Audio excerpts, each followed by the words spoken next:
Ma'am sir, waterproofing natin yung wall dito sa likod. To. Yan isang buo. Hasain yan. Hindi waterproofing yung wall na yan. Ayan o, lumubo na yung pinasukan na ng tubig yung pintura. Naghahanap ng butas yan. Kikisin natin ng bago to. Ayan o, kita naman yung tagos dito sa CR. Ayan, buong wall, waterproofing yan. Sealant ito. Ayan. At least sealant na lang. Ayan o, maraming tagos. Yun, lumabas na. Problem. Malakas o. Kapa-waterproofing to. Wall na to. Ito, problem ng wall. Tsaka dun, sa flashing yan. Ayun, lumabas na o. Mga tagos. Dito, yan. Wala pa naman tayo masyadong pintura dito. Ayan. Pamakuan yan. Ito pamakuan. Ang daming basa. Tulog sila. Araw ng Sunday. Ayan, nabasa ang mga kesame. Okay. Ayan ang problem dito sa block 31. Ayan, may kunting siya, lit kunti. Dito yan, nasabi ko na rin dito sa klase na ma-waterproofing. Ito pala, yung wala namang problema to. Gawa ng bukas yung bintana na yan, hindi na lang nasarado. Yung bintana na yan. Ito, dati kasi may leak talaga to. Yung wall na yan, buong wall na yan, may leak yan. Dating umulan yan dyan, nabasa din yung loob. Pa-waterproofing yung taas na yon. Kaya sumusugsog yung kanyang leak. Ito ang problema. Sa nakita ko na naman, firewall. Firewall din ni sir. Firewall nyo. Kaso mayroon na ditong mayroon mag-firewall dito. Ayan. Mayroon fencing yung kabilang unit. Dito sumiksik ang tubig sa gilid. Doon nag-start sa may fencing nila. Ayan. Doon sumiksik. Ito rin, touch din natin to. Yan, waterproofing din to. Ang roof diyan natulo eh. Ay yan. Yan ang problema boss. Yung kantong-kantong yan. Yan. Doon na pasok ang tubig. Ayusin natin ng sealant. Ayusin natin yung yero nyan. Gagarind natin sa wall para hindi tumagos sa sealant natin. Ayan o. Yan ang tumatagos doon sa ilalim ng CR.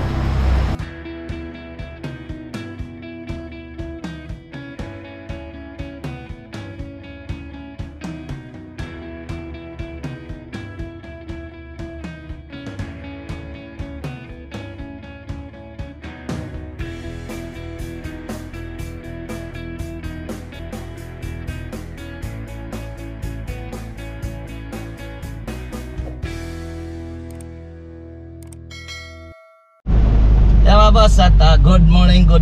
Ayan, welcome back ulit sa ating YouTube channel. At maulan na hapon sa inyong lahat. Okay? And then pumunta tayo ngayong araw ng Sunday dito sa ating project sa Lima Brosa. Check upin natin lahat ng unit kung alin yung mga problem na nag-leak na mga wall, yung mga roofing na mga nag-leak. Check natin ngayon para i-upload natin, magkaroon kayo ng idea kung sakali magpagawa kayo ng unit. At maaga pa lang mapapa-waterproofing na ninyo kung ano yung mga problem na nangyayari dito. Mga project natin dito, yan ang ating bibisitahin ngayong araw ng Sunday. Yung iba nagtrabaho ngayon, gagawa sana yung iba dito sa block 25. Hindi ko pinagawa ng mulan. Sa labas kasi yung gagawin dito, magbubuhos ng flooring sa gate. And then yung iba nagawa na lang sa ibang unit, pinagawa na natin doon. Okay, samahan niyo ako para ma-check natin yung mga problem ng mga wall dito dahil sa bagyong Aghon. Ayan. Okay, tara, let's go! Ayan mga boss, dito naman tayo sa corner lot ng block 27. At bisitahin natin, check natin kung ano mga problem na wall. Itong bintana, wala itong problema, no? Ito lang may problema, dito niya. Ayan, sealant lang din. Tanggal na yata sealant, no? Angat na? Sealant lang din to, babaw lang. Dito sa kitchen, yan, puro sealant lang. Then yung PVC panel, yan, pinakabit na natin. Ayan ma'am, sir. Ma'am sir, ayan yung PVC panel sa ano nyo, sa kitchen. Ito na lang, tinatambulan na lang natin yung PVC na yon na tubo. Okay, yung abang ninyong pin light, ayan na, pinabang na natin yung pin light na yan. Abang na. Kasi yun na lang ang PVC panel.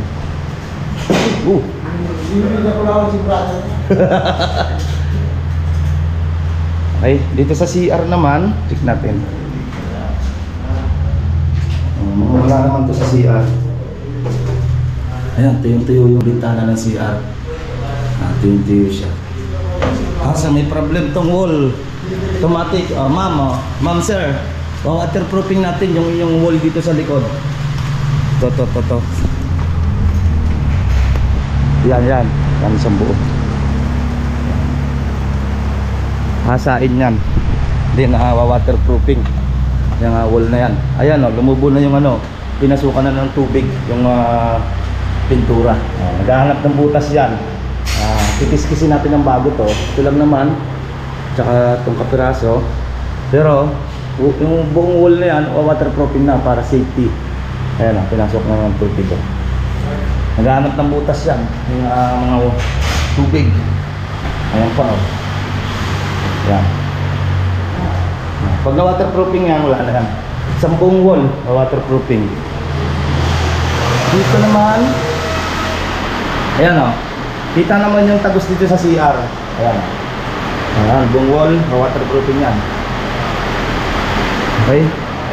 Then dito, basta ito lalagyan to ng sealant, yung mga pamakuan para sure, palalagyan din ng sealant.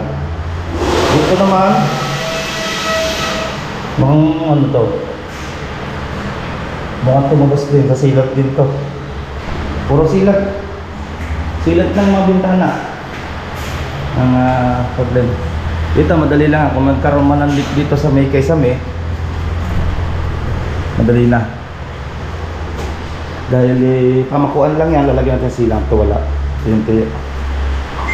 Okay, dito na sa block 27.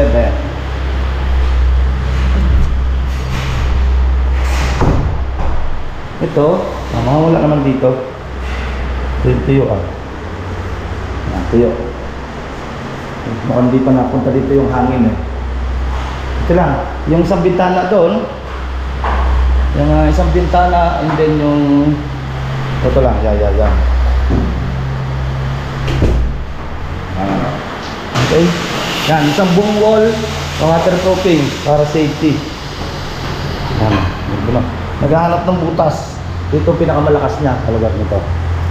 Mag-test tayo niyan, kahit anong tibay ng pintura mo, bibitaw at bibitaw yan. Ganda pa naman ng pintura natin. Kumbaga, hindi basta-basta lumulusot yung tubig. Waterproofing yung pintura natin dyan. Problema, naghahanap ng butas. Safety lang yan.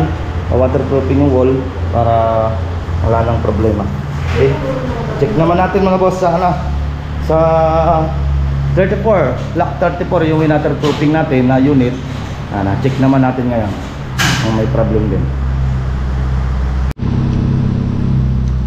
Ayan check natin yung waterproofing natin dito kung may problem. Yan, check natin sa loob. Ito yung waterproofing natin sa firewall. Hey, balita. Dito wala naman nagawa dito ngayon. Ayun walang problem dito Yun, malinis yung mga wall. Magkaroon man yan dito sa gilid o sa yan, sa bintana, sa mga sealant. Ito yung wall dito sa CR. Wala rin tagos na. May tagos lang dito. Ito lang kapiraso. Wala ito, may piraso lang. Hindi. Ito lang. Sa sealant lang mga boss.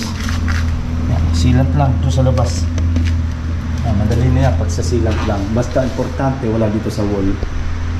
Wala tayong tagos sa wall. Ayan. Ito yung waterproofing natin. Wala naman tagos. Ayan.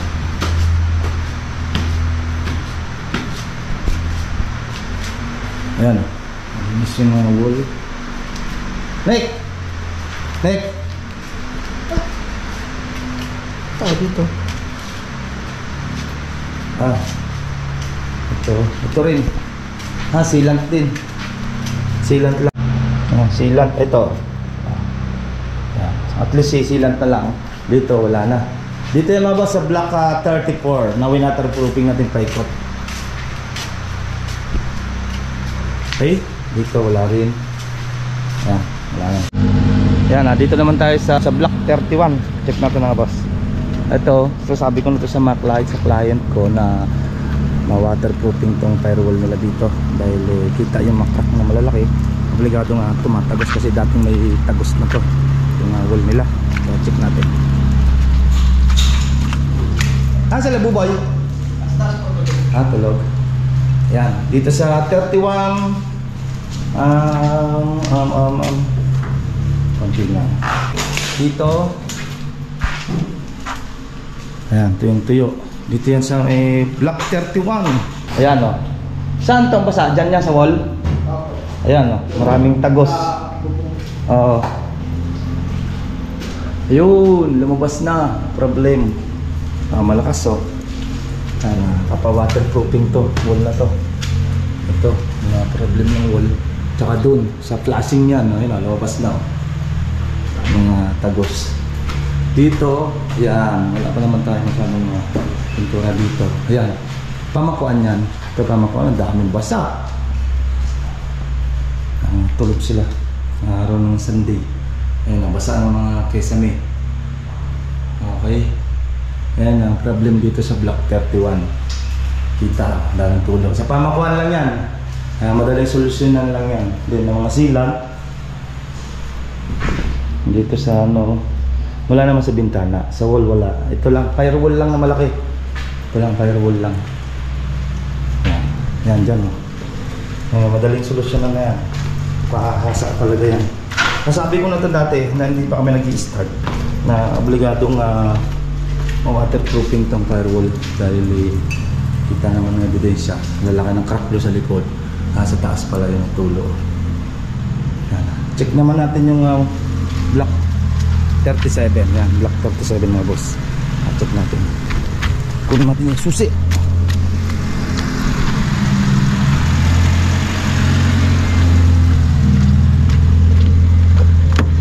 Wow! Ayan natin yung chikiting sumama.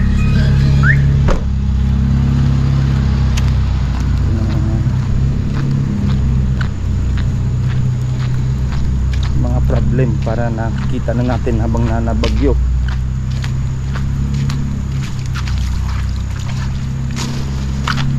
Okay. Check natin itong 37. Habang ngayon pa lang masusure na natin kung may problem ba. Sa 37. Yan yung 37 natin mga boss. Yan yung finish natin ng 37. Puro touch pa tayo. Yan. Ayun o. Dito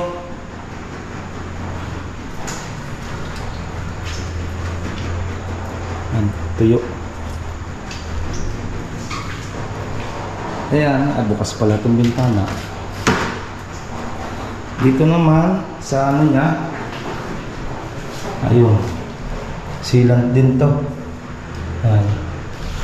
Wala yata itong singawan eh. Ayan, sealant din nga. Sealant lang din. Puro sealant. Nagdagang sealant na lang yan. Dito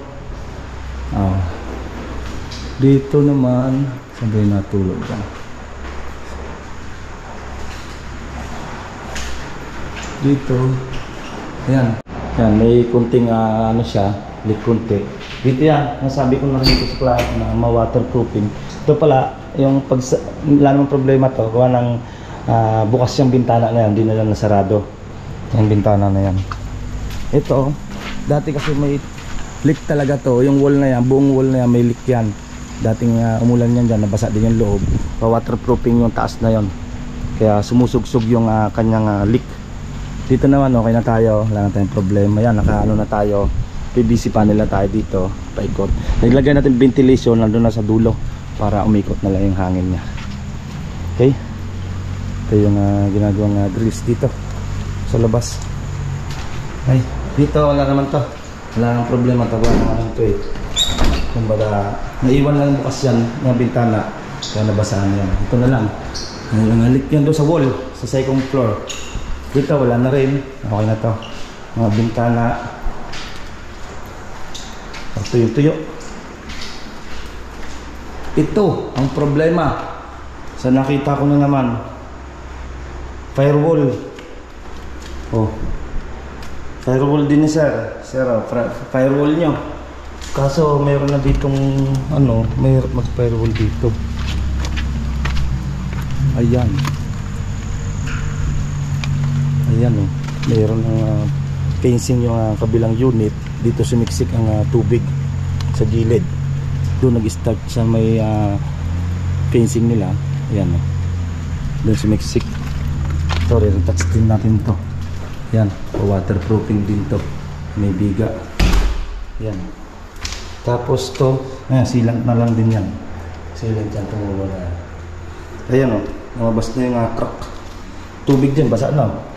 Kaso, naka-water, may fencing na yung kabila. Kaya, no choice na tayo doon. Umistak, pumasok yung tubig sa gilid ng fencing. Yan, pumasok yung tubig sa gilid ng fencing. Fencing sa kabila. Ayan, for waterproofing din yung firewall niya sir. Kaso kailangan mag waterproofing dahil may nakatira na doon sa kabilang unit. Okay, ito siya ano naman to. Ito natin check na sa isang kwarto. Ito alam ko naglilik to eh, itong wall na to, kaya ito waterproofing to. Alam kong buong ito, ayan, napasok tubig nun dyan. Talagang waterproofing talaga to. Yan, buong ito. Yan, nalubo ng mga boss oh. Dati na to, waterproofing na lang ito. Yan, yan mga problem. Yan, pasok yung tubig. Konti lang, pumasok yung tubig dito. Dito wala naman. Okay. Yun, firewall, sir. Yung problem. Dito tuyo. Yan. Hindi mo naman sabihin na di umulan, basa ka nga to. Kaya umalag din ang ulan yan. Tuyo na dito sa master bedroom. Ano yung problema sa master bedroom?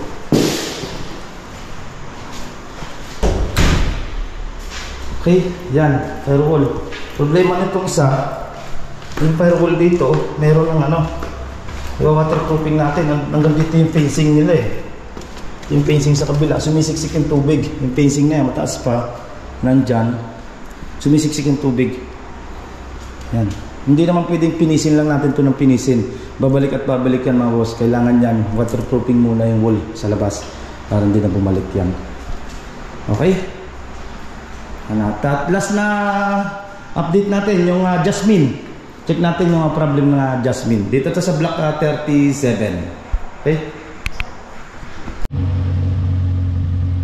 Ayan mga boss, check natin yung problem dito ng kung may nag-leak dito sa Jasmine at sa bagyong dating ngayong araw. Yan, sa bagyong Aghon, check natin ang mga nag-leak para sa finish natin. May sasama na natin to. Ito, ilalim ng bintana, sealant siya mga boss. Ayan, sealant din yan. Dito, ito yung tuyo. Yan, ito lang, sealant. Sa CR naman, mukhang wala naman nagtulo dito sa CR. Tsaka makikita yung wall kung meron. Ayun, meron no. Sa wall. Ayan, may tulo. Sa firewall yan no, boss. Flashing. Check na lang natin yan doon. Dito okay na. Wala. Check natin second floor. Second floor na. May nagawa ngayon, araw ng Sunday. Pinagawa natin. Nagkakabit sila ng mga pinto. Tsaka mga doorknob. Yan, pinakabit na. Dito sa isang room, yan, wala. Makikita nyo dyan sa may hard reflex kung merong tumulo. Ito yung isang master bedroom at buo na yung kanyang kub. ang gusto ng client, ito isang room. Pagpasok dito sa master bedroom, may isang pinto pa sila papasok dito sa isang room. Kasi gagawin opisina lang naman po para hindi na daw ikot. Pag nag-aircon ka dito, lalamigan na rin itong isang room. Dito sa mga bintana, wala. Ay, wala siya. Ito, wala rin. Ito lang, may tulo. Isa, dalawa, tatlo. Pamakuan lang yung mga boss. Basta pag bago ang yero, asahan natin na pamakuan lang yan. Dahil nag-tox yung iba, yung gasket tumatagilid. Kaya sisilat lang natin yan lahat ng pamakuan. Kaya pamakuan lang yan. Ito sa bintana, wala.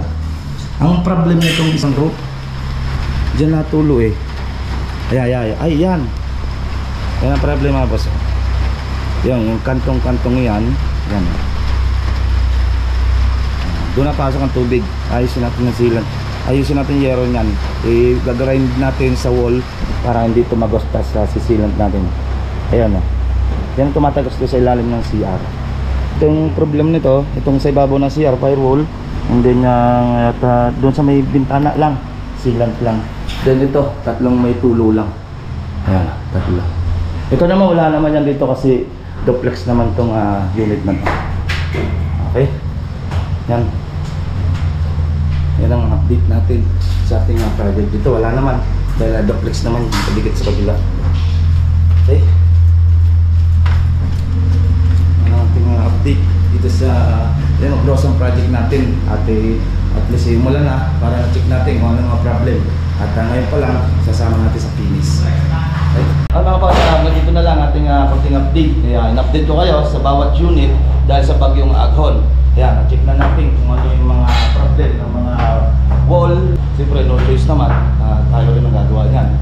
Ayan, hindi maiwasan yan, yung mga problem na yan.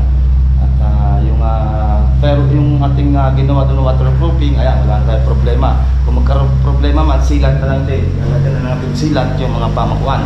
Yung waterproofing natin, safety na tayo. Yung sa black tile board.